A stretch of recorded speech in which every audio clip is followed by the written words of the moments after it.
You've built a successful life, but now what? Welcome to the Gen X Collective podcast. We're for men who are navigating midlife with purpose, health, wealth, family, work, and the mark you've made on the world. We're talking about the stuff that really matters with experts who have solutions, advice, and a sense of humor. And now, here's our host, Laurent Truc.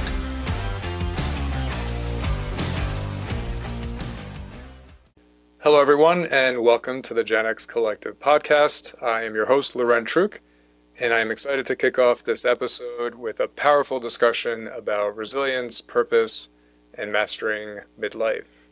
If you're burnt out, or you're navigating through a career pivot, or you're just wondering what's next in this stage of life, this is the perfect episode for you. Today, we have an incredible guest, Grant Whitehead. Grant is a transformational coach. He spent over 14 years helping professionals turn challenges into opportunities. He's faced his own set of adversity along his journey, and looking forward to hearing more about how he's managed that and really getting his perspective on how Gen Xers can not just survive, but really thrive in midlife.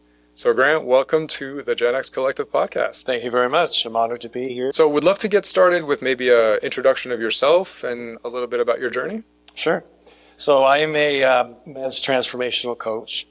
And I started I'm going to jump ahead. So my story started because of my coaching experience. Okay. So I sought out the help of a coach, and I, in turn, became a coach. So because I was very invested in leadership and managerial roles, I started off my coaching practice coaching executives and leaders. But as I found out, and as we dove into the deep questions about why they were not achieving their success, I found a lot of interesting things. So a good majority of the leaders, they had a lot of issues that were unresolved. So that affected their behavior, their thought processes, and ultimately their success. So I fully transitioned into focusing on men and their mental wellness and its role in the workplace. Very cool. And when you say they have histories or traumatic, like what exactly do they tend to come with in terms of baggage that's holding them back? A lot of it is unresolved emotions, things that have happened in the past that they haven't dealt with properly. It could be anything minor to something catastrophic.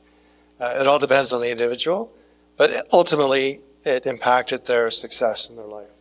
So it was an interesting thing because when the coaching begins with a leader, the fingers are always pointed to the people around them. So they always talk about their KPIs and the team isn't doing this and they're not doing that. But when I dive deeper, that finger pointed back to themselves. So they're essentially the root cause of their lack of success. Very interesting. Very interesting. Is this typically around sales or really any kind of managerial role? Could be. It's a lot to do with the people skills. Got it. Yeah. So it's not necessarily the business metrics.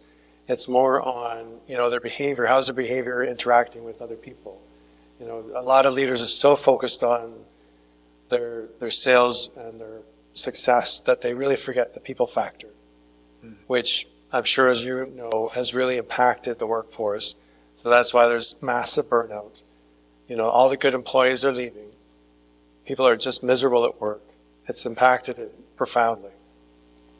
Very interesting. I have to say, especially in the Gen X kind of age group of right now 45 to 60, seeing a lot of people that are in that burnout. And I would imagine it's hard when you personally are burnt out to be a leader of others and try to lead an organization or whatever the role is. Can you talk a little bit more about burnout and what you're seeing and maybe how to cope with it? Are there strategies? Like what are some of your suggestions? Sure. So I just want to go back to what you said, that people are dealing with burnout. And I just remember that my mentor years ago told me that leaders are always on stage. So people are always watching, watch what you're eating, what you're wearing, how you're acting. So if someone is burnt out and they're masking it, they're not doing a great job because people see right through it. So some of the things I see are the They can be from lashing out at employees, stress levels are high, improper sleeping, general resignment to their situation, so they're not passionate about what they're doing, they're just going through the motions. It really depends on the individual. But it's really important for men especially to recognize the burnout before it is too late. Are there telltale signs? I mean, I'm sure people feel, okay, now I'm burnt out, but there's probably a cycle to get there. It's not overnight. No, it's not overnight. It's a gradual process. So, let's say, for example, it could be a couple months of stress and then sleepless nights, and then your heart, it starts to affect your health, your relationships around you, the relationships at work. So it's almost like an escalation till it gets to the boiling point. And that's what I'm seeing in the workplace and with leaders now. Have you seen an acceleration of that with COVID and just the stress in general over the last 5 years, or has this been just in this age group consistent for decades? No, because of COVID, everything has dramatically changed, and it's just escalated it, I believe. I'm sure you're well aware everyone's work ethic seems to have changed since COVID, and the Gen Xers are struggling to understand that. That's through my experience, and it's escalated for sure. And there's higher amounts of burnout among men. When you coach these individuals, what are some of the strategies that have worked, or can you give some examples of individuals that have done different things that, as they saw the burnout taking place, what are they focused on to try to help? Well, first of all, you need to find out the root cause of your burnout. What is it specifically about your position that is causing you the most stress? And that's one of the things that I do when I consult. It's like, what are the things that people are stressing about? Everyone's stress levels are different, so whatever I interpret as a stress point for me may be very, very different for you. Excuse me. And when I coach leaders on finding out the stress levels of their team, some of them may have a very difficult time understanding what a person's stress point is. So it could be very minimal, such as, this person finds that they're juggling too much on the role, or it could be something much, much larger that's causing a stress point. It's not up to us to determine what is considered stress or work-related stress or burnout. It's all highly individual. But the main thing is that you're not feeling comfortable with your job. You're not feeling that you're valued at work. You're overworked. And the bottom line is it comes down to stress levels. What are some of the strategies, other than I'm throwing in the towel and going to find my next career? What are some of the strategies when you're within that role to, it sounds like stress is the key factors. How do you alleviate some of that stress to reduce the burnout? Okay, so what we do, we identify the stress points. What can we do to eliminate it? Where did the stress come from? How are you feeling about that part of your position beforehand, before the stress started? What was the contributing factor, the catalyst? We really have to identify and dive deep into what is the root cause of this to move forward. And that's anything with coaching. We talked about the issues dealing around not having much success. What is the root cause of that? What happened before? What happened to change your vision or how your life wants to be, or your success rate? These are all very important and critical factors in coaching that we need to identify. So when we're talking about burnout, it's just not a matter of, well, make sure you get 7 to 8 hours sleep. No. We have to identify the stress points. What can we do to alleviate that stress point? And I'm finding a lot of leaders, especially the Gen X leaders, they're taking on a lot more than what they should be doing. They're having a little more reluctance to let go of some things, to pass it on to the younger generations, because they feel that they're not capable of doing it. But it's really important that you, as a leader, that you let go of some things, let them fail. It's a learning experience. You didn't know everything when you stepped into your role. Pass it on to someone else. If something is causing you stress and it's not necessarily that you need to do it, pass it on to someone else. So we identify what we can do. It's all a matter of changing the process, the mindset, what's working, what's not. Is pivot, repivot, and move forward. Is there a typical time frame this usually takes, or is it situational? Like, how do you, when you get a new client, how do you set expectations that this is a journey? Well, that's exactly it. It is a journey, and everyone's journey is completely different. My journey to fully get rid of all my issues took 10 months. That's because I took one step forward and took 40 back. You know, I probably tested my coach a lot because I would move forward with great strides, and then, you know, my limiting beliefs kicked in and I would fall backwards. So it's highly individualistic. It depends on the person, their input, what they want out of their coaching program, what they want to achieve. But one common denominator is we look for small wins. So identify what small wins we can identify with to chart the progress that you're making. So if there ever is a time where you hit a roadblock that we can come back to and say, remember that time when you achieved this? Those are key. So it's great to say that, you know, everything will happen within a month, but that's not possible. You know, my journey took 37 years to change my mindset. And you can't change your mindset overnight. Sure. Is it a combination of mindset and habits and environment? Like, it sounds like there's a lot at play. Oh, yeah. One thing I tell my clients, whenever you're going through change, you're going to feel resistance from yourself, and you're going to feel resistance from the people around you. So it's an interesting thing. When people see change in someone in their group, they try to push them down to keep them at their level. You need to identify that. Sometimes you have to let go of the people around you. I mean, you can't necessarily let go of your spouse, your partner, your family, but key people in your life, you need to let them know that you are in the process of changing and that it's for the benefit of everyone. Are your clients that open about it? Like, if you're in leadership, you're actually telling people around you, I'm focused on doing and changing, and there's a process here, bear with me? Because I think men, especially our age, tend to keep a lot of that emotional stuff inside. Absolutely. Yeah, it's very difficult for men to come to me and say, I need help. B, to do the work. You know, that's the key thing. And then to present that you're changing, it's not something that we're comfortable with. People will see the change in you, and they will applaud you or they will hold you down. But it's important that when clients come to me that I point out these things, that it's a journey. You're going to have roadblocks. There are going to be times when you don't like me because I'm holding you accountable. This is all part of the thing. You know, there's work involved. Like, I could just say, you know, think positive, you know, listen to motivational videos or Denzel Washington's voiceover. It doesn't work.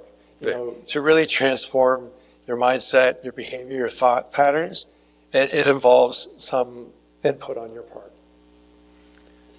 Can you give me an example of one of the people you coach, like a dramatic kind of change that you've seen?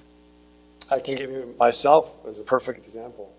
So, backstory, I was bullied since grade 4. I had a speech impediment, and then that just progressed all the way into high school. And, you know, that was the 80s. So I was really into new wave music, you know, Susie and the Banshees and all that, the Smiths. So I was really into that scene.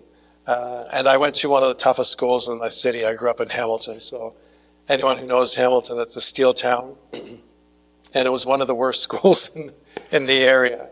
It was a very tough school, so I stood out. And so I found this collective group of people that were into the same music as I was. And we hung around, and that was like my safety net.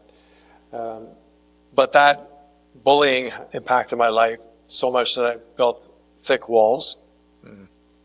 I didn't let anyone in. And so I became a very, very bitter, resentful, hateful person. I didn't even like myself. And then it came to a turning point where I couldn't take it anymore. So I went through the coaching process myself. I originally sought out therapy. I realized that wasn't for me. And then someone pointed me to a coach. And like I said, my process took 10 months just because I was very reluctant at first to do it. I didn't see the value in it right away. because I had to confront things about myself, my feelings, my thoughts that I didn't want to. I wasn't prepared to. And that's a common denominator in the men that I see and coach. I mean, some are really open to it because they realize the validity of it. Most are very closed. But once we break through the patterns, the thought patterns that you've kept for so many years, perhaps, like I did, that is when the true transformation comes through. And that's what happened to me. So you brought a really interesting point here around therapy versus coaching. Therapy has a pretty negative connotation. Coaching has more of a positive connotation around motivation, being held accountable. Can you talk a little bit about your experience going through both, and when should one seek one versus the other? Yeah, so I just want to preface it by saying I have absolutely nothing against coaching. There are certain conditions that therapy, that you really do need therapy. But it was just the assumption that I needed therapy, so I contacted someone, and her immediate response was, "We'll come in, I'll determine what's wrong with you, and I'll prescribe medication." I didn't even see her. It was just over the phone. So I realized that wasn't for me.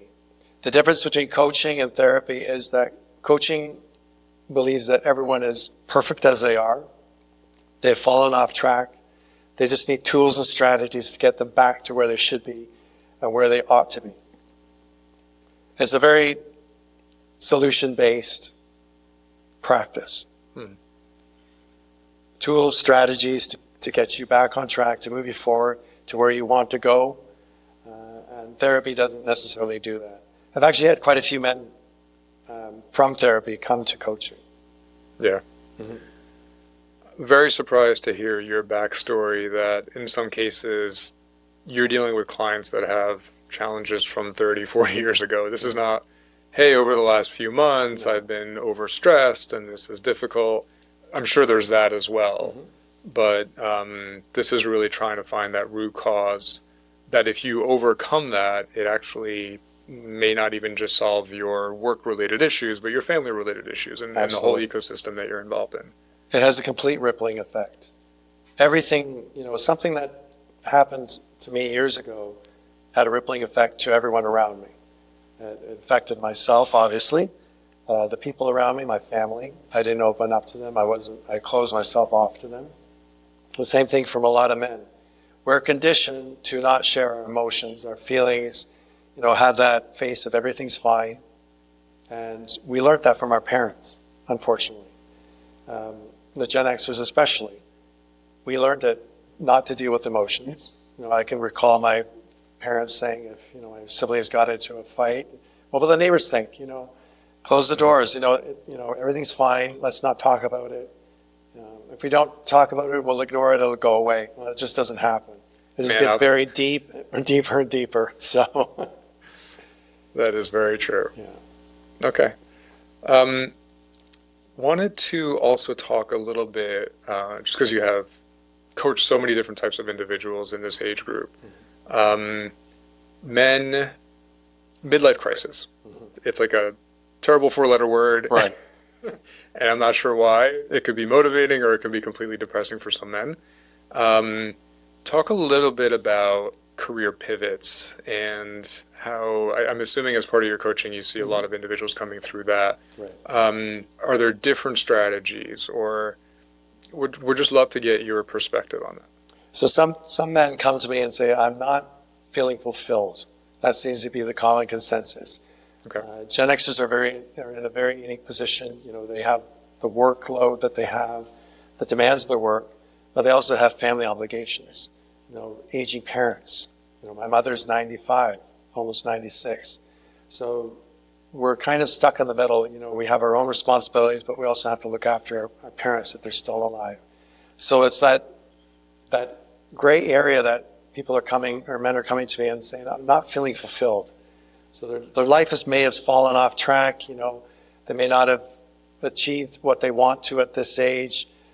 They may completely want to do something different. They're not satisfied at work. So we identify what really is the cause of this.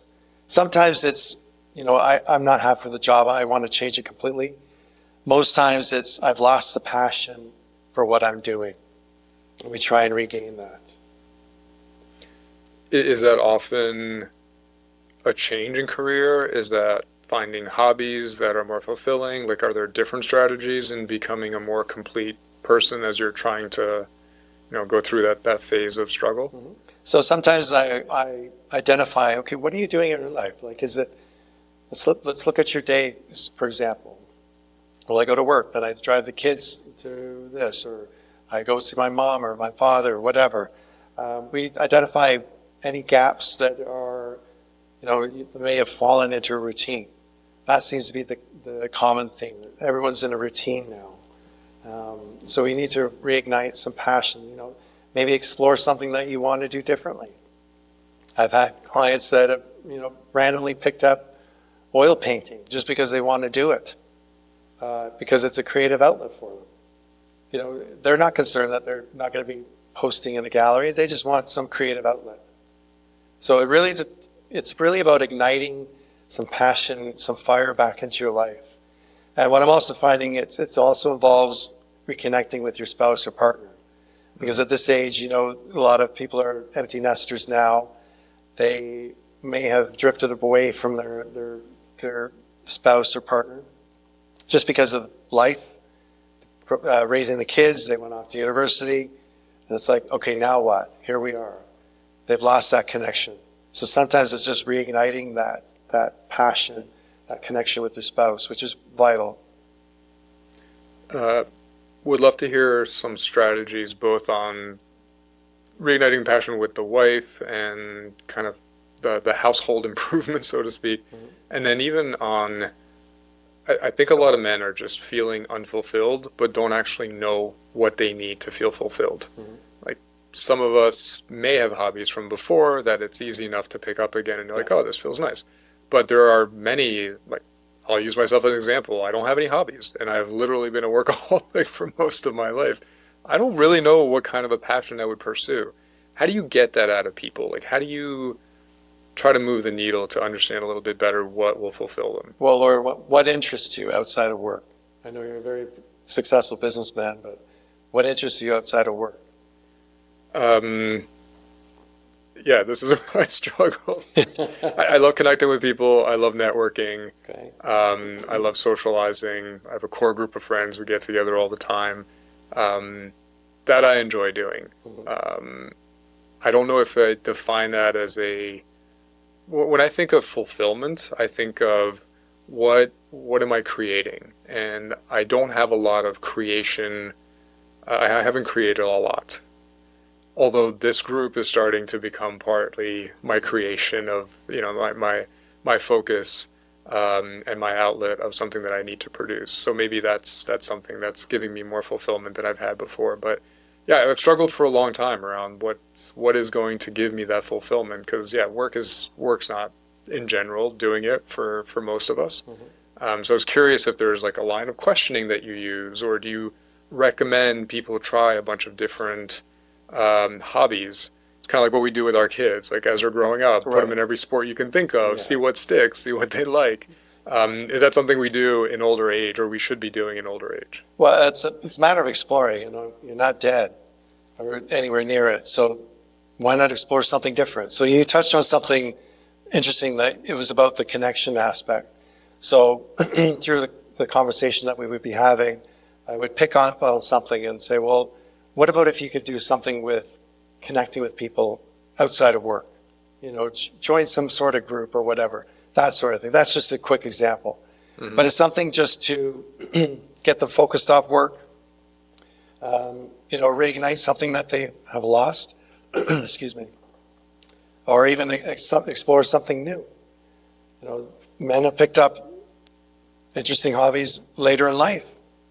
So it's just a matter of determining something that you'd be interesting, something that you're open to, which we would explore. How do men, or is there a trigger that you suggest men look internally at, whether they should go out and find a coach, whether it be around stress, whether it be, hey, I need to find something more fulfilling, or I'm at a turning point in my life? I think a lot of men just don't realize that that's available. and they'll stay up at night and say, I got to figure this out, I want to do something different. They'll talk to their spouse, which is not always necessarily the right approach, because they may not have the same views or understand the emotional stand. So would love to understand a little bit better, how do you get people in that frame of mind to think, hey, a coach might be the right person and at the right time? Well, the coaching name, it just has such an abstract idea. So when I'm talking to potential clients on the phone, I talk about what's going on, like what are you thinking in your head, and I ask some deep questions to get them thinking that they're at a point in their life. Obviously, they reached out to me. They need some sort of guidance, some tools and strategies to correct the path that they're on, and then we pinpoint. Excuse me. We pinpoint how would it be from 6 months from now if nothing happened. So that's like the key question. Mm-hmm. And then it gets them to think, okay, do I want to stay the same way within 6 months, or do I need to take action? And from there, then I tell them what coaching really is. It's not therapy. It's not another leadership program. It's self-discovery, self-transformation, and it's something that most guys are open to at this point, because they understand about the value of it. Other times, it takes a little more prodding from guys to really open up. Sometimes a lot of prodding. Yeah. Is there I assume there's not a one-size-fits-all coach. Like do you recommend an interview process to find the right coach? Or do some coaches specialize in one thing versus another? Like, what are your thoughts on that? There are many, many coaches. It's for me, I have a call with a prospective client first, just to get a sense of where they are in their life, if it's a good fit for me, if it's a good fit for them. I don't take on everyone, because I need someone who is open to the coaching process, who is willing to do the work, who understands that they're at a point in their life that they can't continue on. And that's the key. I'll gladly pass them on to some other client that I know who may be more specific in what they're after. But my niche is men who need transformation in their life, mental wellness, that sort of thing. Anything I didn't ask you that I probably should have? I don't know. You bombarded me with questions. Because this was so interesting. I literally have never really looked down the coaching alley, and I'm a big fan of being held accountable. Like, change is very hard when you do it by yourself, and maybe it's my personality, but whether it's fitness coach, life coach, there's a tremendous amount of value when done right. Mm-hmm. So yeah, a lot of these questions were selfish. It's okay. No, like I said earlier, that I tell my clients, there may come a point where you don't like me, because I do hold you accountable. I'm not one to lightly ask questions. I like to get success with my clients, see the transformation, because that's the most rewarding aspect. I know the value in coaching because I went through it myself. And it is a painful process, especially for men, because we're not accustomed to talk about feelings. So to be confronted with questions that you have to dive deep into yourself, maybe open up some closets that you weren't prepared to, is really vital. Mm. And I'm not saying that to scare people off. It's part of the process. Yep. You can't transform if you're not willing to change and dive deep into what had happened to you. How do these sessions work? Are they online? Are they in person? And what's kind of the cadence? Or does that depend on how much work you need? Primarily, it's online. Okay. We schedule it around the client's availability. I've done different time zones. I've had clients from around the world. If you live in my area, I'd be gladly to meet one-on-one. But it's primarily one-on-one. Online. Okay. And then you said there's accountability, so there's homework and assignments that you need to do. Mm-hmm. These are written assignments, these are thinking assignments? Like, what are some of the So tasks? there's validity in writing. Okay. Writing on paper. You know, a lot of people, they're so accustomed to using technology and writing on their iPhone notes. No, I want to see it on paper because there's been scientific proof that writing on paper forms a connection in your brain as opposed to typing on a screen. Mm-hmm. So the writing creates thinking and the thinking creates action. It's quite interesting when you look at the research how just putting pen to paper can transform someone's thinking. It also gives you a great way to go back.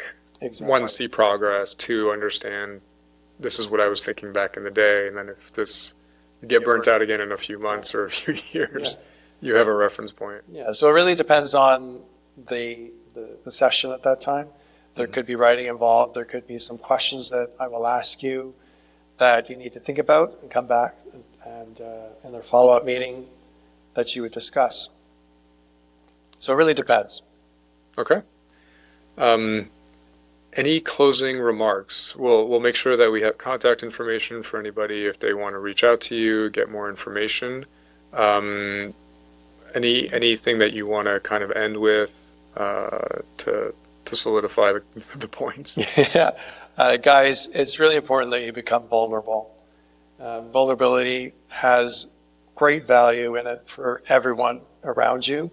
It's not just you exposing your emotions. Think of the people around you, your spouse, your partner, your children, and your team.